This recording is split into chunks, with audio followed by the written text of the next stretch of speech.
नमस्कार दोस्तों, आप सभी का study for UPSC PCS channel में स्वागत है। कल टीआरई का पेपर हुआ है और बिहार स्पेशल के उसमें सवाल बहुत ही डीप से पूछे गए थे। ओके, मतलब कुछ कुछ सवालों का लेवल तो बिल्कुल ही अलग था।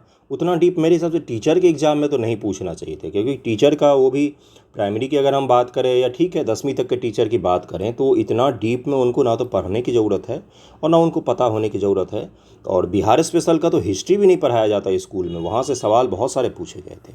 चलिए कोई बात नहीं, तो हम लोग ऐसा करते हैं कि 69 बीपीएससी को लेकर अपने बिहार स्पेशल को थोड़ा सा मजबूत बना लेते हैं। आज मैं एक एनालिसिस वीडियो भी लाऊंगा कल के एग्ज़ाम के पेपर के आधार पर, जिसमें ये हम लोग बात करेंगे कि भाई स्ट्रेटजी को लेकर क्या बदलाव करना चाहिए, करना भी चाहिए कि नहीं करना चाहिए, उसके लिए अलग से वीडियो आएगा। लेकिन फिलहाल मैं आपको बिहार स्पेशल के कुछ एमसीक्यू और भी करवा दूंगा, हिंदी इंग्लिश दोनों में है, और एमसीक्यू से ही तैयार कीजिए। देखिए बिहार स्पेशल का अगर आप बुक लेने के लिए बैठेंगे तो सब बुक है, सब में थोड़ा थोड़ा सा आपका वो अलग अलग फैक्ट मिल जाएगा। तो कितने बुक आप पढ़ने बैठेंगे? इससे अच्छा है कि बिहार स्पेशल के मैक्सिमम क्यों ना हम सवाल लगा कर जाएँ, फैक्ट को पढ़ कर जाएँ, एमसीक्यू के थ्रू पढ़ कर जाएँ, जिससे ये हो कि अगर बिहार स्पेशल से सवाल पूछे जाएँ तो हमारे गलत ना हो। फिर भी कुछ हिस्सा ऐसा रहेगा जो रह ही जाएगा आपका, तो उस सब पर हम लोग दूसरे वीडियो में बात करेंगे। लेकिन आज चलिए शुरू करते हैं। इसमें मैं आपको करीब में 70 के करीब में एमसीक्यू करवाऊंगा, फिर आपको बाकी का एमसीक्यू अगले वीडियो में करवा दूंगा। पहला सवाल क्या है भाई बिहार स्पेशल का, कि बिहार 1912 में उड़ीसा से अलग होकर बना था। अगला है कि 12 दिसंबर 1911 को बिहार राज्य की स्थापना की घोषणा की गई थी। इंग्लिश में भी यहाँ पर आप पढ़ सकते हैं जो इंग्लिश मीडियम के हैं। तो पहले का आंसर क्या हो जाएगा? केवल दूसरा सही है, पहला यहाँ पर गलत दिया हुआ है। देखिए 1912 नहीं, 1935 में बिहार अलग हुआ है उड़ीसा से। और बिहार दिवस हर साल 22 मार्च को मनाया जाता है। और दिल्ली दरबार 12 दिसंबर 1911 को किंग जॉर्ज पंचम ने घोषणा की थी कि बिहार एक अलग राज्य होगा। तो किसने घोषणा की थी? तो किंग जॉर्ज पंचम ने घोषणा की थी। तो इसको ध्यान में रखिएगा थोड़ा सा। अगले सवाल पर चलते हैं। बिहार के फॉरवर्ड ब्लॉक के नेता कौन थे? तो दूसरे का आंसर क्या हो जाएगा? इसमें से शीलभद्र याजी थे, दूसरे का आंसर सी हो जाएगा। ये तो आसान सवाल था। बिहार के किस स्थान के युवाओं ने ब्रिटिश शासन का मुकाबला करने के लिए ध्रुव दल की स्थापना की थी? तीसरे का आंसर बताइए। और हो सकता है कि यही आपके एग्जाम में पूछ लिया जाए, इसलिए मैं कहता हूं हमेशा कि जब भी आप बिहार स्पेशल के सवालों को करते हैं तो थोड़ा सा इस प्रकार से किया कीजिए कि भाई यही एग्जाम में पूछा जाएगा और एग्जाम में ही हम बैठे हुए हैं, इस प्रकार से एमसीक्यू लगाइए। तीसरे का आंसर क्या हो जाएगा? ध्रुव दल की स्थापना बिहार के युवाओं द्वारा कहाँ पर की गई थी? तो कटिहार में की गई थी। इसका आंसर ए हो जाएगा। अगले सवाल पर चलते हैं कि निम्न कथनों पर विचार कीजिए। भारत छोड़ो आंदोलन के दौरान राजेंद्र प्रसाद ने आज़ाद दल का गठन किया था। राजेंद्र प्रसाद जी ने आज़ाद दल का गठन किया था। नेपाल में आज़ाद दस्ता के प्रमुख प्रशिक्षक नित्यानंद सिंह थे। तो चौथे का आंसर क्या हो जाएगा? इसका आंसर हो जाएगा बी। केवल दो सही है यहाँ पर, पहला जो है वो गलत दिया हुआ है। आज़ाद दस्ता एक क्रांतिकारी संगठन था जिसकी स्थापना 1942 के भारत छोड़ो आंदोलन के दौरान जेपी ने किया था। और ये क्रांतिकारी था, मतलब ये गोली बम बारूद में भी विश्वास करते थे और ये लोग अटैक भी करते थे। सूरज नारायण सिंह के नेतृत्व में बिहार के मधुबनी जिले में संगठन की एक अलग स्वतंत्र परिषद की भी स्थापना की गई थी। इसको ध्यान में रखिएगा। अगला है कि इसका आंसर हो जाएगा केवल दो सही है। पांचवा है कि भारत छोड़ो आंदोलन के दौरान 11 अगस्त 1942 को पटना सचिवालय में पुलिस गोलीबारी में शहीद होने वाले छात्रों की संख्या कितनी थी? तो 5 का आंसर हो जाएगा सी। 7 छात्र थे जो शहीद हो गए थे। कितने थे? तो 7 छात्र थे जो शहीद हो गए थे। इसका आंसर क्या हो जाएगा? सी हो जाएगा। अगले सवाल पर चलते हैं कि 1937 में बिहार विधानसभा चुनाव में कांग्रेस को कितनी सीटें मिली थी? तो छठे का आंसर क्या हो जाएगा? बताइए इसका आंसर क्या होगा, एक बार निकालिए आप भी फैक्ट के हिसाब से। छठे का आंसर हो जाएगा सी, यानी कि 98 सीटें मिली थी। भारत सरकार अधिनियम 1935 के आदेशानुसार 1936-37 की सर्दियों में ब्रिटिश भारत में प्रांतीय चुनाव हुए थे। 11 प्रांतों में चुनाव हुए थे। मद्रास, मध्य प्रांत, बिहार, उड़ीसा, संयुक्त प्रांत, बॉम्बे प्रेसिडेंसी, असम, उत्तर पश्चिम सीमांत प्रांत, बंगाल, पंजाब और सिंध, इन सभी जगहों पर चुनाव हुए थे। ओके, 1937 के चुनाव में बिहार में पहली सरकार किसने बनाई थी? पहली सरकार किसने बनाई थी? तो 7 का आंसर क्या हो जाएगा? मोहम्मद यूनुस के अध्यक्षता में पहली सरकार बनाई गई थी। और इनके पार्टी का क्या नाम था? सुनिएगा ध्यान से। मुस्लिम इंडिपेंडेंट पार्टी दूसरे स्थान पर रही थी। बैरिस्टर मोहम्मद यूनुस की अध्यक्षता वाली मुस्लिम इंडिपेंडेंट पार्टी दूसरे स्थान पर रही थी। मुस्लिम इंडिपेंडेंट पार्टी से थे ये। बैरिस्टर मोहम्मद यूनुस ने सरकार बनाई और बिहार प्रांत के पहले प्रधानमंत्री अप्रैल से जुलाई 1937 तक बने। इसके बाद श्री कृष्ण सिंह जी आ जाते हैं। इसको ध्यान में रखिएगा। 8 नंबर सवाल है कि पटना उच्च न्यायालय बिहार प्रांतीय किसान सभा का गठन, कल देखिए यही सवाल पूछा गया है। पटना विश्वविद्यालय की स्थापना, सदाकत आश्रम की स्थापना। अब आपको क्या करना है, इनको घटित होने के वर्ष के कोड की सहायता से सुमेलित करना है आपको। सुमेलित कीजिए इसमें से कब कौन सा हुआ था। तो देखिए पटना उच्च न्यायालय की स्थापना कब हुआ है, इसकी स्थापना हुई है 1916 ईस्वी में। तो 1 का 2 हो जाएगा। 1 का 2 किस किस में है, तो सी और बी में है, तो इन दोनों को तो काट ही दीजिए। बिहार प्रांतीय किसान सभा का गठन कब हुआ है, तो 1929 में हुआ है। तो बी का 4 किस में है, 1 में ही है, बी आंसर हो जाएगा। पटना विश्वविद्यालय की स्थापना हुई है 1917 ईस्वी में और सदाकत आश्रम 1920 ईस्वी में बनाया गया। तो यहाँ पर ये फैक्ट आपको आसान लगेंगे, सुनिएगा मेरी बातों को ध्यान से बंधुओं। यहाँ पर ये फैक्ट आपको आसान लगेंगे, लेकिन यही फैक्ट अगर आपसे एग्जाम में पूछ लिया जाएगा तो वहाँ पर पसीने छूट जाएंगे। पता है क्यों? एग्जाम का प्रेशर ही अलग होता है। जिन लोगों ने एग्ज़ाम जीवन में दिया है वही केवल इसका प्रेशर समझ सकते हैं। इसलिए मैं आपसे कहूँगा कि यहाँ पर फैक्ट जब आप पढ़ते हैं तो आसान समझ के उस क्वेश्चन को इग्नोर मत कीजिए, हर क्वेश्चन को लगाइए, हर क्वेश्चन इंपॉर्टेंट होता है। निगेटिव हमें बचाना है, वहाँ पर ये ध्यान रखिएगा। ओके, अगला है किसान आंदोलन को कमज़ोर करने के लिए बिहार के जमींदारों ने अंग्रेजों के सहयोग के से एक संगठन बनाया था, जिसका नाम क्या रखा गया था। 9 का आंसर बताइएगा एक बार। 9 का आंसर क्या हो जाएगा, इसका नाम रखता था संयुक्त राजनीतिक दल। इसका आंसर हो जाएगा संयुक्त राजनीतिक दल। ये कितने लोगों को पता था मुझे बताइएगा। किसानों को दबाने के लिए जमींदारों द्वारा यूनाइटेड पॉलिटिकल पार्टी, अंग्रेजी में भी ध्यान रखिएगा, यूनाइटेड पॉलिटिकल पार्टी यूपीपी की स्थापना की थी। त्रिवेणी संघ 1934, त्रिवेणी संघ 1934 के एक जातीय गठबंधन और राजनीतिक दल था, जिसकी स्थापना स्वतंत्रता पूर्व बिहार में बिहार के शाहबाद जिले के मध्यम किसान जातियों के राजनीतिक एकजुटता के साथ साथ निचली जातियों के लोकतांत्रिक राजनीतिक जगह बनाने के लिए की गई थी। तो त्रिवेणी संघ के बारे में मैंने बता दिया। रणवीर सेना तो आप जानते ही हैं, भूमिहार लोगों का एक सेना था जो दलितों का नरसंहार करते थे। अगला है 10 नंबर सवाल है कि निम्नलिखित कथनों विचार कीजिए। 15 जनवरी 1934 को बिहार में भूकंप आया था। डॉक्टर राजेंद्र प्रसाद बिहार केंद्रीय राहत समिति के अध्यक्ष थे। इसका आंसर बताइएगा जरा आप लोग मुझे। आप लोग तो बहुत सारा पढ़ लिए होंगे। देखिए 15 जनवरी 1934 को बिहार में सबसे भयानक भूकंप आया था। चंपारण, मुजफ्फरपुर, दरभंगा, छपरा और मुंगेर शहरों में भूकंप तीव्र था। मतलब उत्तर बिहार में आज तक उससे भयावह भूकंप नहीं आया था। और एक चीज़ मैं बता दूं, कोसी नदी पर जो पुल था वो 1934 में ही टूट गया था। इसलिए मिथिलांचल का जो कल्चर है वो कोसी के उस तरफ और कोसी के इस तरफ 1934 के बाद से लगभग 90 सालों में बहुत ही ज़्यादा कट गया। पहले शादी विवाह आम बात थी कोसी के दोनों तरफ के घरों में, लेकिन वो धीरे धीरे समाप्त हो गया। पूर्णिया जाने के लिए लोगों को पूरा घूम कर नीचे से जाना पड़ता था, बेगूसराय की तरफ से जाना पड़ता था। क्यों? क्योंकि कोसी पुल टूट गया था। वो कब बना है, तो पिछले मोदी गवर्नमेंट ने पिछले साल में बनाया है, पिछले कुछ सालों में बनाया गया उस कोसी पुल को। तो ये कब हुआ था, तो 1934 में ही टूट गया था। और 27 जनवरी 1934 को राजेंद्र प्रसाद ने राहत कार्य मदद के लिए धन की देशव्यापी अपील की थी। इसके तुरंत बाद ही बिहार केंद्रीय राहत समिति का गठन किया गया, जिसके अध्यक्ष कौन थे, तो राजेंद्र बाबू को ही बनाया गया था। तो इसका आंसर हो जाएगा 10 का आंसर सी हो जाएगा। इसका आंसर सी हो जाएगा। निम्नलिखित में से किसने बिहार में प्रथम कांग्रेस मंत्रिमंडल का नेतृत्व किया था। कांग्रेस मंत्रिमंडल का नेतृत्व किसने किया था, श्री कृष्ण सिंह बिहार के पहले मुख्यमंत्री बने थे। तो श्री कृष्ण सिंह जी हो जाएगा। इसका आंसर डी हो जाएगा। द्वितीय विश्व युद्ध की अवधि को छोड़कर सिन्हा 1937 में प्रथम कांग्रेस मंत्रिमंडल के समय से 1961 में अपनी मृत्यु तक बिहार के मुख्यमंत्री रहे थे। जिसको ध्यान में रखिएगा कौन है, तो श्री कृष्ण सिंह जी हैं। बिहार में गंगा के मैदानी क्षेत्र की प्रति किलोमीटर औसत ढलान कितनी है। बहुत ही अच्छा सवाल, शानदार सवाल। गंगा के मैदान का ढलान है, कहाँ से कहाँ है, ऐसे है ढलान।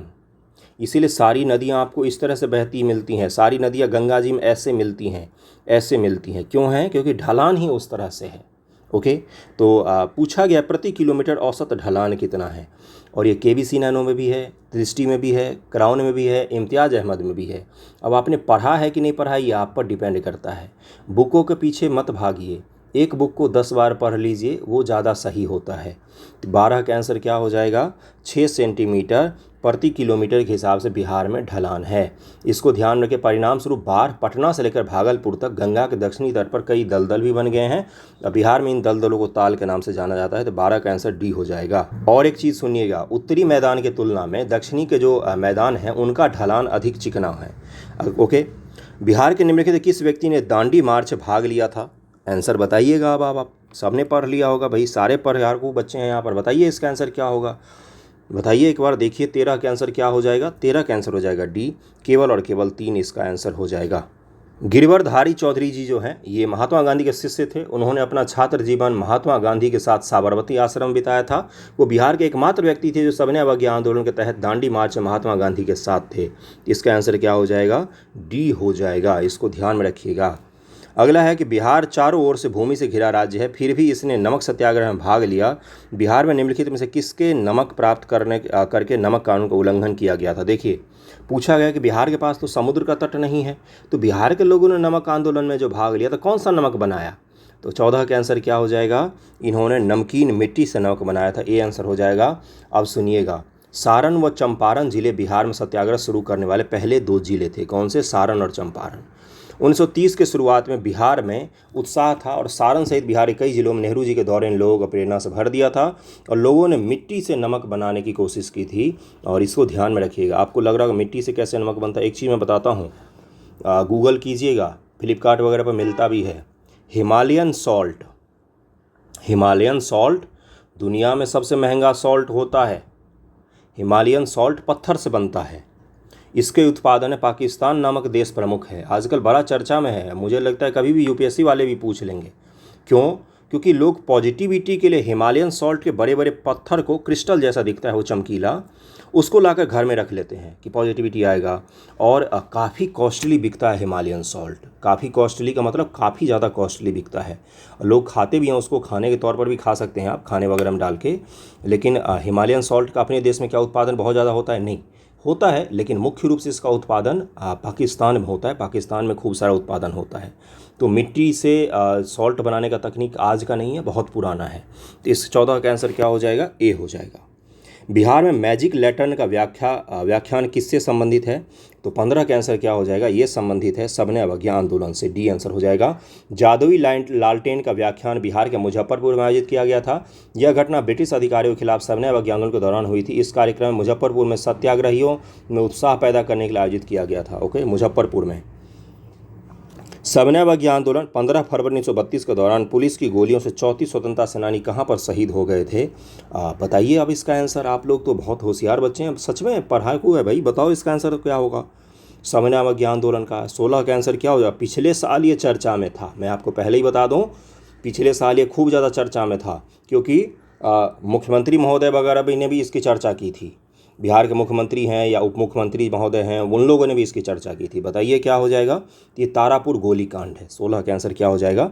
तारापुर गोलीकांड है। ओके, तारापुर नरसंहार 1919 में अमृतसर के जलियांवाला बाग के बाद ब्रिटिश पुलिस द्वारा किया गया सबसे बड़ा नरसंहार है, लेकिन इसको स्वीकार नहीं किया जाता है। इसको ध्यान में रखिएगा। ओके, फरवरी 2022 में बिहार के मुख्यमंत्री ने घोषणा की थी कि 90 साल पहले बिहार के मुंगेर जिले के तारापुर शहर में अब पुलिस द्वारा मारे गए 34 स्वतंत्रता सेनानियों की याद में 15 फरवरी को शहीद दिवस के रूप में मनाया जाएगा। कब मनाया जाएगा?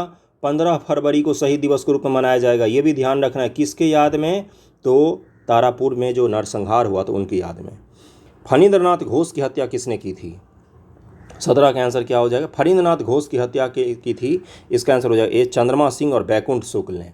फणींद्रनाथ घोष की हत्या के लिए चंद्रमा सिंह और बैकुंठ शुक्ल को मृत्युदंड दिया गया। बैकुंठ ने चंद्रमा सिंह के साथ मिलकर 9 नवंबर 1932 के 9 नवंबर को बेतिया के मीना बाजार के अंदर फणींद्रनाथ और उनके मित्र गणेश प्रसाद गुप्ता पर जानलेवा हमला किया। उन्होंने फणींद्रनाथ पर हमला किया क्योंकि वह सरकारी गवाह बन गए थे। उन्होंने घोषणा दी जिसके कारण से उन्होंने गवाही दी थी जिसके कारण से भगत सिंह सुखदेव राजगुरु को फांसी हुई थी। तो उसकी हत्या किसने की? तो चंद्रमा सिंह और बैकुंठ शुक्ल। अब एक चीज़ और सुनिएगा, बैकुंठ शुक्ला का तो नाम सब लोग याद रखते हैं, लेकिन ये चंद्रमा सिंह का नाम नहीं ध्यान में रखते हैं, तो इसलिए इनका भी नाम ध्यान रखिएगा। 1906-7 में किस क्रांतिकारी नेता ने बिहार में रामकृष्ण सोसाइटी की स्थापना की थी? तो 18 का आंसर क्या हो जाएगा? बाबाजी ठाकुर दास ने की थी। ये आंसर हो जाएगा। और पटना में रामकृष्ण सोसाइटी की स्थापना 1906-1907 में की थी। ओके, अगले सवाल पर चलें। तिरहुत षड्यंत्र केस में निम्नलिखित किस पर मुकदमा चलाया गया था? तो 19 का आंसर क्या हो जाएगा? ये चलाया गया था योगेंद्र शुक्ला पर चलाया गया था। 1929 में क्रांतिकारी दल की गतिविधियों को वित्त पोषित करने के लिए योगेंद्र शुक्ला ने चंपारण और दरभंगा में कई राजनीतिक डकैतियों का नेतृत्व किया था। 11 जून 1930 को पुलिस ने उन्हें गिरफ्तार कर लिया।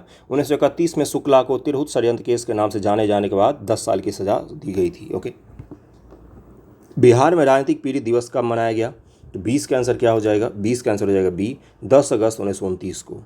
साइमन कमीशन के बारे में निम्नलिखित कथनों पर विचार कीजिए। 21 का आंसर क्या हो जाएगा? 21 का आंसर हो जाएगा सी, सभी के तीनों सही हैं। इसका उद्देश्य भारत सरकार अधिनियम 1919 की समीक्षा करना था। इसकी नियुक्ति ब्रिटिश प्रधानमंत्री स्टैनली बाल्डविन ने की थी। इनका ध्यान में रखिएगा, इससे सवाल पूछ सकता है, अभी तक नहीं पूछा गया है। यह 12 दिसंबर 1928 को पटना आए, तो इसका आंसर हो जाएगा सभी तीनों कथन यहाँ पर सही दिया हुआ है। अगला है गांधी जी के शब्दों में बिहार का कौन सा स्थान तीर्थ यात्रा था? तो 22 का आंसर क्या हो जाएगा बंधुओं? 22 का आंसर आप सभी को पता ही होगा। 22 का आंसर हो जाएगा बी, जीरादेई। जीरादेई की यात्रा तीर्थ यात्रा था। जीरादेई गांधी की तीर्थ यात्रा की तरह था। जीरादेई डॉक्टर राजेंद्र प्रसाद की जन्मस्थली है। जीरादेई बिहार के सीवान जिले के प्रशासनिक प्रभागों में से एक है। डॉक्टर राजेंद्र प्रसाद एक भारतीय स्वतंत्रता कार्यकर्ता और वकील और विद्वान भी थे, परम विद्वान थे। 1922 में कांग्रेस के गया अधिवेशन के बारे में निम्नलिखित कथनों विचार कीजिए। चलिए विचार करते हैं, देखिए एक कथन को। भारतीय राष्ट्रीय कांग्रेस का 37वां सत्र था ये। पहली बार कांग्रेस का अधिवेशन बिहार में हुआ। चर्चा में सबसे महत्वपूर्ण प्रश्न विधान परिषद प्रवेश का था। एम सिंगारवेलु चेटियार ने श्रमिकों के प्रतिनिधि के रूप में भाग लिया। तो 23 का आंसर क्या हो जाएगा? 23 का आंसर हो जाएगा सी, केवल 3 सही है, केवल 3 सही है यहाँ पर। पहला क्यों गलत है? 37वां नहीं, 27वां अधिवेशन था ये। नहीं, इसका आंसर होगा कि तीनों के तीनों सही है, मतलब 3 सही, एक ही गलत दिया हुआ है। मैंने समझ लिया केवल 3 स्टेटमेंट सही। देखिए ये 37वां अधिवेशन ही था। 27वां कौन सा था? तो बांकीपुर पटना था। इसमें मैं भी कंफ्यूज हुआ हूँ, आप भी हो सकते एग्जाम, इसलिए इसको ध्यान रखिएगा। पहली बार कांग्रेस का अधिवेशन बिहार में हुआ था, नहीं, पहली बार कांग्रेस का अधिवेशन बिहार में बांकीपुर में हुआ था 1912 में, जो 27वां था। तो 1912 वाला पहले हो जाएगा, और ये ठीक 10 साल बाद 1922 में हुआ था। ओके, चर्चा में सबसे महत्वपूर्ण प्रश्न विधान परिषद प्रवेश था, बिल्कुल था, क्योंकि देखिए ये कौन सा पीरियड है, 1922 का पीरियड को जरा सा ध्यान कीजिए, कौन सा पीरियड है जब यहाँ पर हो रहा है। ये वो पीरियड है जब आपका चौरी चौरा के कारण असहयोग आंदोलन जो है वो बीच में ही गांधी जी ने वापस ले लिया है, और स्वराजवादी जो है, स्वराज दल के CR दास जो हैं और जो मोतीलाल नेहरू हैं, ये आपका स्वराज दल की स्थापना करके चाहते हैं कि हम विधानमंडल में प्रवेश करें। तो यानी कि ये विधानमंडल के प्रवेश की चर्चा तो यहाँ पर होगी ही होगी। और क्या है कि यहाँ पर है एम सिंगारवेलु चेटियार ने श्रमिकों के प्रतिनिधि के रूप में भाग लिया था, ये भी यहाँ पर सही दिया हुआ है। तो 23 का आंसर हो जाएगा। 3 स्टेटमेंट सही है, लेकिन दूसरा स्टेटमेंट यहाँ पर गलत दिया हुआ है। बिहार के स्वराज पार्टी के प्रथम अध्यक्ष कौन बने हैं? तो बिहार की स्वराज पार्टी के प्रथम अध्यक्ष कौन बने हैं? तो ये बने हैं आपके श्री कृष्ण सिंह जी बने हैं। 1922 में CR दास की अध्यक्षता में गया में अखिल भारतीय कांग्रेस का अधिवेशन हुआ। इसके परिणाम स्वरूप परिवर्तन समर्थक और गैर परिवर्तन समर्थकों के बीच वैचारिक गुट बन गया। अब परिवर्तन समर्थक का क्या तात्पर्य होता है, जरा से कॉन्सेप्ट को यहाँ पर समझिएगा। परिवर्तन समर्थक का मतलब होता है वो लोग जो विधान परिषद में जाने के पक्षधर थे। इसमें कौन कौन सा आ जाते हैं? तो CR दास आ जाते हैं, और आपका मदन मोहन मालवीय भी आते हैं, और आपके मोतीलाल नेहरू भी आते हैं। लेकिन सरदार पटेल किस गुट में आते हैं? सरदार पटेल परिवर्तन विरोधी गुट में थे यहाँ पर, और वो गांधी जी के साथ थे, जो बोलते थे कि हमें विधान परिषद में प्रवेश नहीं करना चाहिए। हालांकि बाद में वो लोग भी मान गए थे कि हाँ ठीक है प्रवेश कर लीजिए, ऐसा कुछ भी नहीं, लेकिन मैं आपको बता रहा हूँ कि इसको ध्यान में रखिएगा। ओके, अगला है कौन सी नदी हिमालय पर्वतमाला पर स्थित नेपाल के नामपा से निकलती है? तो 25 का आंसर क्या हो जाएगा? 25 का आंसर हो जाएगा डी, घाघरा नदी है। घाघरा का उद्गम नेपाल के नामपा क्षेत्र से होता है। यह उत्तर प्रदेश होकर गुजरती है, बिहार में सीवान में प्रवेश करती है, सारण से होकर गुजरती है, अंत में छपरा बिहार के पास गंगा में मिल जाती है। ओके, पटना मजरूल हक द्वारा स्थापित सदाकत आश्रम के लिए भूमि किसने दान की थी? तो 26 का आंसर क्या हो जाएगा? सी, खैरू मियाँ ने दान की थी इस ज़मीन को। किसने? तो खैरू मियाँ ने दान की थी। इसकी स्थापना 1920 में मौलाना मजरूल हक जी ने किया था। किसने किया था? मजरूल हक जी ने किया था। और 20 एकड़ फैले आश्रम की ज़मीन उनके करीबी मौलाना मजरूल हक के मित्र खैरून मियाँ ने राष्ट्रीय आंदोलन को दान में दे दी थी। तो इसको ध्यान में रखिएगा। 27 प्रिंस ऑफ वेल्स पटना कब आए थे? वेल्स एक जगह है, उसके प्रिंस आए थे पटना, बस इसको ध्यान में रखिएगा। 27 का आंसर क्या हो जाएगा? इसका आंसर है बी, 22 से 23 दिसंबर 1921 को प्रिंस ऑफ वेल्स कहाँ पर आए थे? तो पटना आए थे। बिहार और उड़ीसा के पहले मेडिकल कॉलेज का नाम उनके नाम पर रखा गया था। उनकी यात्रा की स्मृति में जो उस समय एक नई प्रांतीय राजधानी थी उसका उन्होंने दौरा किया था। 28 से 6 अप्रैल 1919 को पटना में एक विशाल जुलूस का नेतृत्व किसने किया था? तो 28 का आंसर क्या हो जाएगा? सैयद हसन इमाम ने किया था, ए आंसर हो जाएगा। 29 नंबर पर चलते हैं कि चंपारण आंदोलन के समय बिहार के उपराज्यपाल कौन थे? तो 29 का आंसर क्या हो जाएगा? 29 का आंसर हो जाएगा बी, यानी कि एडवर्ड आल्बर्ट गेट जो थे, ये चंपारण आंदोलन के समय बिहार के उपराज्यपाल थे। वेरी वेरी वेरी इंपॉर्टेंट सवाल, आप में से बहुत सारे लोगों को नहीं पता होगा, ध्यान रखिएगा इनको। अल्बर्ट गेट को जरूर ध्यान में रखिएगा। 29 का आंसर हो जाएगा बी। इस प्रकार 4 जून 1917 बिहार के lieutenant governor sir Edward Gait ने रांची में गांधी जी का स्वागत करते हुए गांधी को शामिल करते हुए एक औपचारिक जांच समिति की घोषणा भी की थी। किसने? तो इसी आदमी ने की थी। चंपारण में नीलहों द्वारा रैयतों पर किए गए अत्याचार किस अखबार से लगातार लेख प्रकाशित किया गया? तो 30 का आंसर हो जाएगा बी, ये प्रताप नामक अखबार था। प्रताप नामक अखबार था। मोहम्मद मुनीस के संपादन प्रताप जैसे समाचार पत्रों ने भी रैयतों के संघर्ष की आवाज़ को दूर दूर तक पहुंचाने के लिए भरपूर प्रयास किया। यह प्रताप ही था जिसने चंपारण अत्याचार पर लेख प्रकाशित की थी। भारतीय राष्ट्रीय कांग्रेस के किस अधिवेशन में पटना विश्वविद्यालय विधेयक पेश किया गया था? तो 31 का आंसर क्या हो जाएगा? भारतीय राष्ट्रीय कांग्रेस का कौन सा अधिवेशन था? तो ये था आपका लखनऊ सत्र 1916। लखनऊ सत्र 1916। लखनऊ सत्र की बहुत सारी खासियत है। मुस्लिम लीग और कांग्रेस का एकीकरण हुआ था, मतलब कि दोनों मान गए थे कि कांग्रेस ने मुस्लिम लीग को स्वीकृति दे दी थी। लेकिन एक चीज़ और ध्यान रखिएगा, ये इतिहास का सबसे बड़ा ब्लंडर माना जाता है कि भारतीय राष्ट्रीय कांग्रेस ने मुस्लिम लीग को अपने समान जगह दी, अपने साथ बिठाया, अपने सामने बिठाया। उसको इतनी महत्व नहीं देना चाहिए था, उस लायक वो पार्टी थी नहीं। लेकिन क्यों दिया गया ये भी मैं आपको कभी डिटेल बताऊंगा। दूसरा क्या था, इसमें नरम दल और गरम दल का भी एकीकरण हुआ था, कांग्रेस फिर से एक हो गई थी। तो इसका आंसर ध्यान में रखिएगा, 31 का आंसर हो जाएगा लखनऊ सत्र 1916। 32 एक मुजफ्फरपुर जिला होम रूल के संस्थापक कौन थे? तो 32 का आंसर क्या हो जाएगा? ए जनकधारी प्रसाद थे। जनकधारी प्रसाद थे। बाबू जनकधारी प्रसाद बिहार के स्वतंत्रता सेनानी थे और महात्मा गांधी के सहयोगी भी थे। 33 पर आ गए कि रेवती नाग का संबंध किससे है? तो 33 का आंसर क्या हो जाएगा? इनका संबंध है ढाका अनुशीलन समिति से। सी आंसर हो जाएगा। और अभियान है तो भागलपुर भेजा था इनको, भागलपुर भेजा गया था। अगला है 34 नंबर के श्री इंद्रनाथ नंदी द्वारा कुछ अन्य क्रांतिकारियों ने किसकी सहायता से बिहार में क्रांतिवाद का प्रचार किया था? तो 34 का आंसर क्या हो जाएगा? जादुई लालटेन के माध्यम से। रात को गांव वालों की बैठक बुलाते थे लालटेन के रोशनी में, इसलिए जादुई लालटेन के द्वारा प्रचार किया था, ये लिखा गया है। 1914 में भारत से कांग्रेस का एक प्रतिनिधिमंडल इंग्लैंड भेजा गया जिसमें 2 बिहारी नेता शामिल थे। तो 35 का आंसर क्या हो जाएगा? इसका आंसर सी मजरूल हक और सजदानंद सिन्हा जी को भेजा गया था। 35 का आंसर सी हो जाएगा। 36 नंबर है कि बिहार टाइम्स नामक पत्र का प्रकाशन कब प्रारंभ हुआ? तो 36 का आंसर क्या हो जाएगा? इसका आंसर हो जाएगा डी, 1894 ईस्वी में हुआ था। बिहार में 3 अंग्रेजी अखबारों ने अलग अलग वर्षों में अपनी यात्रा शुरू की थी। इंडियन क्रॉनिकल 1881, इंडियन क्रॉनिकल 1881, अगला बार यही पूछ लेगा। Bihar Times 1894, 1894 Bihar Times. और Bihar Guardian 1899, 1899 Bihar Guardian. Okay. और बिहार टाइम्स की स्थापना 1894 में किनके द्वारा की गई थी? तो सच्चिदानंद सिन्हा के द्वारा की गई थी, जब वो अपनी विश्वविद्यालय की शिक्षा पूरी करने के बाद अपने समकालीन महेश नारायण, विश्वेश्वर सिंह, शालिग्राम सिंह, महावीर सहाय और नंद किशोर लाल के साथ इंग्लैंड से लौटे थे। महेश नारायण इसके पहले संपादक थे और उन्होंने 1907 में अपनी मृत्यु तक इसका संपादन किया। किसका? तो यही बिहार टाइम्स का किया था। 36 का आंसर क्या हो जाएगा? 1894। संथाल विद्रोह के बारे में बताना है। यह लगभग 30 जून 1855 को शुरू हुआ और 3 जनवरी 1856 तक दबा दिया गया। जमींदार, साहूकार और दरोगाओं को सामूहिक रूप से दीकू कहा जाता था। संथाल विद्रोह के जवाब में छोटा नागपुर काश्तकारी अधिनियम पारित किया गया। तो 37 का आंसर क्या हो जाएगा? इसका आंसर हो जाएगा कि कथनों पर विचार कीजिए, केवल 3 कथन सही है। क्या दिया हुआ है यहाँ पर कि पहला और दूसरा सही है, बाकी तीसरा गलत दिया हुआ है। क्यों गलत है भाई? क्योंकि देखिए यहाँ पर क्या दिया हुआ है कि संथाल विद्रोह 30 जून 1855 को शुरू हुआ और 3 जनवरी को उसको दबा दिया गया था। 15,000 से अधिक संथाल मारे गए थे, उन्हें 10,000 से अधिक गाँव भी नष्ट हो गए थे। और एक चीज़ को सुनिएगा, संथाल ऐसे लड़े थे जैसे आज तक कोई नहीं लड़ा, इतनी वीरता से लड़े थे। इतिहास के बुक में जब इनकी वीरता की कहानी आप पढ़ेंगे तो आपको पता चलेगा कि छोटे छोटे बच्चे और बूढ़ों लोगों ने इस लड़ाई में भाग लिया था। ओके। और तीसरा जो स्टेटमेंट है वो तो गलत होगा ही। छोटा नागपुर काश्तकारी अधिनियम संथाल विद्रोह के जवाब में क्यों बनेगा भाई? ये तो आपका किराएदारी अधिनियम जो था ये तो मुंडा विद्रोह के आदिवासी भूमि पर के विरोध में बनाया गया था। तो मुंडाओं के बाद बनाया गया था छोटा नागपुर काश्तकारी अधिनियम, न कि संथालों में। तो तीसरा इसलिए गलत है, बाकी 1 और 2 सही है। बिरसा मुंडा ने अपने किस विश्वस्त साथी को लोगों की भर्ती और सैन्य प्रशिक्षण का कार्य सौंपा था? तो 38 का आंसर क्या हो जाएगा? ये सौंपा गया था गया मुंडा को। इसका आंसर हो जाएगा डी। देखिए वह बिरसा मुंडा सेना के सेनापति भी थे। उलगुलान अपने चरम पर था, तो गया मुंडा किस तरह विद्रोही की बैठक आयोजित करते थे? वह लोगों की भर्ती करते थे और सैन्य प्रशिक्षण भी देता था। तो बिरसा मुंडा का ईसाई नाम क्या था? 39 का आंसर क्या हो जाएगा? इनका ईसाई नाम था दाऊद बिरसा। क्या नाम था? दाऊद बिरसा इनका नाम था। बुर्ज में एक ईसाई मिशन स्कूल में स्कूली शिक्षा के दौरान बिरसा मुंडा ईसाई बन गए, उनका नाम बदलकर दाऊद रखा गया। धर्म परिवर्तन के बाद उन्होंने दाऊद मुंडा का ईसाई नाम बिरसा अपनाया, जिसे दाऊद बिरसा भी कहा गया। बिरसा का परिवार विद्रोह उलगुलान तक चाकेड में रहा था। ओके। पटना स्थित गोलघर का निर्माण किस गवर्नर जनरल के शासनकाल में पूरा हुआ है? तो 40 का आंसर हो जाएगा डी, लॉर्ड कॉर्नवालिस। जॉब चारनॉक अंग्रेजों के पटना फैक्ट्री के प्रमुख कब बने हैं? तो 41 का आंसर क्या हो जाएगा?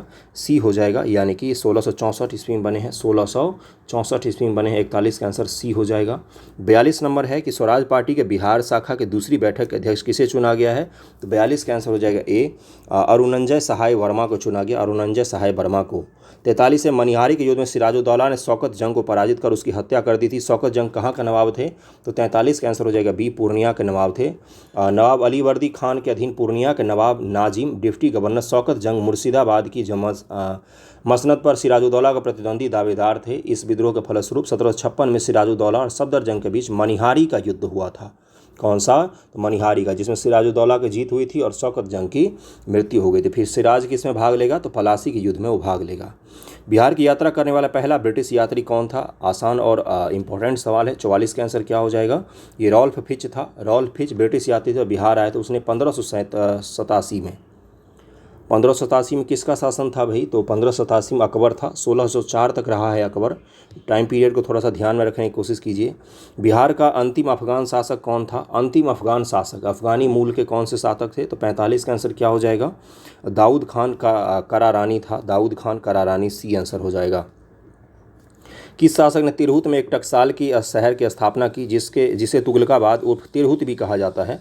तो 46 का आंसर क्या हो जाएगा? सी, मोहम्मद बिन तुगलक। बिहार पर आक्रमण करने वाले दिल्ली सल्तनत का पहला शासक कौन था? तो 47 का आंसर क्या हो जाएगा? ये अलाउद्दीन खिलजी था। अलाउद्दीन खिलजी था। सॉरी, अलाउद्दीन खिलजी नहीं, इल्तुतमिश होगा। मैंने ऊपर वाले मार दिया था।